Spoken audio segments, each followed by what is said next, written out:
നമസ്കാരം. ഇപ്പോൾ നിൽക്കുന്നത് തൃശ്ശൂര് രാഗത്തിൻ്റെ മുന്നിൽ എൻ്റെ തൊട്ട് പുറകിൽ രാഗം തിയേറ്റർ നിങ്ങൾക്ക് കാണാട്ടോ. അപ്പോൾ മമ്മൂട്ടിയുടെ ഏറ്റവും പുതിയ ഒരു 4K സിനിമയായിട്ട് റിലീസിന് വന്നിരിക്കുന്നത് വല്യേട്ടനാണ്. ഒരുപാട് സിനിമകൾ ഇപ്പോൾ റിലീസ് വരുന്ന ഒരു ടൈമാണ്. നമ്മുടെ മോഹൻലാലിൻ്റെ ലാലേട്ടൻ്റെ 4Kയിൽ വന്നിട്ടുള്ള സ്ഫടികം, അതുപോലെ തന്നെ മണിച്ചിത്രത്താഴൊക്കെ ഒരുപാട് ദിവസങ്ങളോളം, ദേവദൂതൻ എടുത്തു പറയണം, ആ ഒരു സിനിമയ്ക്ക് 25 ദിവസം നല്ല രീതിയിൽ ഓടിപ്പോയിട്ടുള്ള ഒരു സിനിമാ തിയേറ്റർ കൂടിയാണ് തൃശ്ശൂർ രാഗം. ഇപ്പം മമ്മൂക്കയുടെ ഏറ്റവും പുതിയതായിട്ട് വന്നിട്ടുള്ളത് വല്യേട്ടൻ എന്ന് പറഞ്ഞ 4Kയിലുള്ള സിനിമയാണ്. 24 വർഷങ്ങൾക്ക് ശേഷമാണ് ഈ ഒരു സിനിമ തിയേറ്ററിലേക്ക് വരുന്നത്. അന്ന് എനിക്ക് 11 വയസ്സാണ്. 2000 ഈ സിനിമ തൃശ്ശൂർ രാഗത്തിൽ ഞാൻ സിനിമയ്ക്ക് വന്ന് കാണുമ്പോൾ.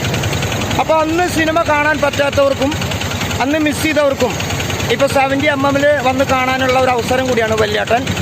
ഷാജി കൈലാസ് സംവിധാനത്തിൽ ഇറങ്ങിയ നല്ലൊരു mass mega super hit cinema.